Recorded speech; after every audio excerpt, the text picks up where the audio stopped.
Cohen, en Israël, la pression sanitaire a été très forte sur les écoles, si bien qu'on n'est pas du tout dans la même logique qu'en France. Pourquoi ?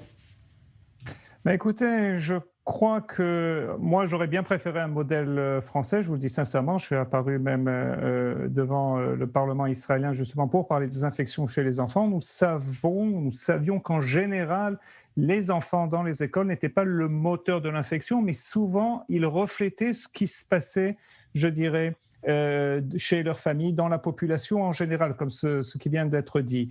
La chose, c'est que nous avions décelé, je crois, vers le mois de juin, lorsqu'on a réouvert dans certains lycées, il y avait le lycée de la Gymnasia à Jérusalem, où d'un coup, on a eu des infections de masse.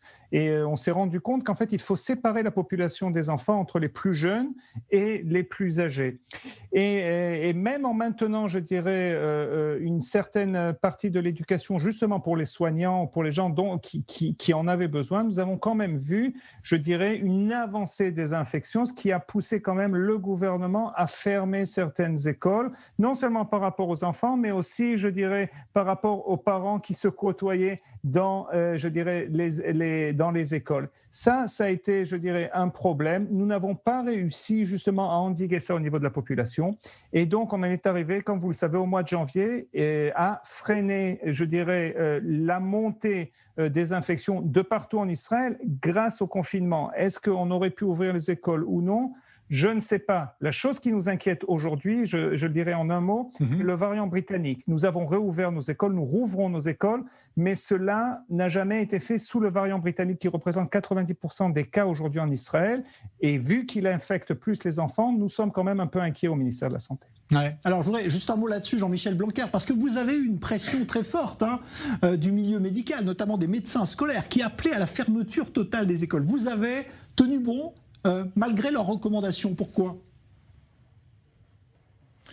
Parce que depuis le début de la crise, il y a beaucoup de gens qui s'expriment, des scientifiques, des politiques, l'ensemble de la société débat, comme dans le monde entier, sur ces questions, et que pour prendre les décisions, vous devez prendre quelques points de repère et pas 50 points de repère. Depuis le départ, j'ai le conseil scientifique, j'ai aussi la Haute Autorité de Santé en France, et puis on a la Société française de pédiatrie qui depuis le début partage en gros la vision qui est la mienne, et qui est de considérer que nous devons voir l'ensemble des critères.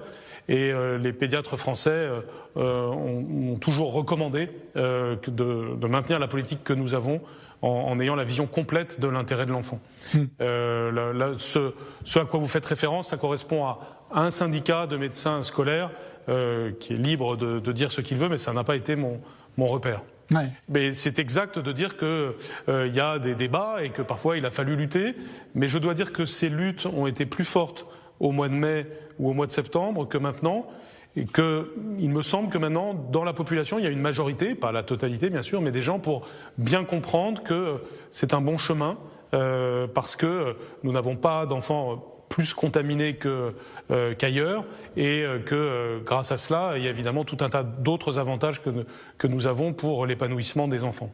Alors on va prendre l'exemple de votre lycée, Ruth Ben-Smian, ici donc à Tel Aviv.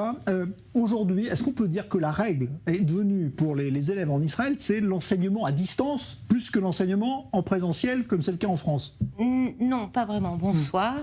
Donc pas vraiment. Effectivement, comme vous le savez, j'ai donc les deux systèmes, le système français homologué par le ministère français et j'ai le système israélien, on passe le bac-route. Depuis déjà 2-3 semaines, les Israéliens ont repris pour les premières et terminales en présentiel pour les examens. Alors ça peut être ce qu'on appelle les maths connaître, qui sont des bacs blancs, ou pour les examens de bac. On a passé la semaine dernière le bac en anglais. Donc là, ils pouvaient se rendre dans leurs établissements. À partir de dimanche 21, on va reprendre complètement en présentiel pour les premières terminales. Mais les grands oubliés dans cette histoire, c'est les CM2 jusqu'à la seconde y compris. Et là, j'avoue très honnêtement que vraiment, j'aurais voulu qu'on en parle parce que c'est très grave ce qui se passe. Ça fait des mois qu'ils ne sont plus à l'école. Alors, on est beaucoup dans le distanciel. Là, on est dans le distanciel. Ouais, c'est-à-dire qu'ils vont quasiment plus au cours. Ah non, mais ils ne vont pas à distance. Ouais. Donc, on essaye de faire des petites capsules avec le professeur principal pour qu'il y ait quand même un dialogue, un lien qui soit entretenu entre l'enfant et les pédagogues. Ouais. Et ça, Daniel Amram, vous constatez Complètement. Vous auriez préféré qu'on laisse les écoles ouvertes en Israël ou pas? Mais ça n'engage que moi. Oui, absolument, absolument. Mais comme le disait le professeur Cohen, effectivement, ce qui nous a vraiment mis dans la détresse a été la mutation du virus à partir du mois de janvier avec le variant britannique. Effectivement, là, ça a été même... Nous, on avait passé tous les mois sans avoir de cas avérés dans l'établissement. Et là, tout d'un coup, c'était un cas par jour. Donc, effectivement, on a senti qu'il y avait de plus en plus de contamination sur les jeunes. Là, on voit un petit peu, comme on dit, la lumière au bout du tunnel, puisqu'il y a les vaccins. Et en Israël, de manière générale, on se fait vacciner. Voilà, mais les jeunes de plus de 16 ans d'ailleurs. Oui, à partir de 16 ans, à partir de la première. Daniel Amram, sur ces dégâts.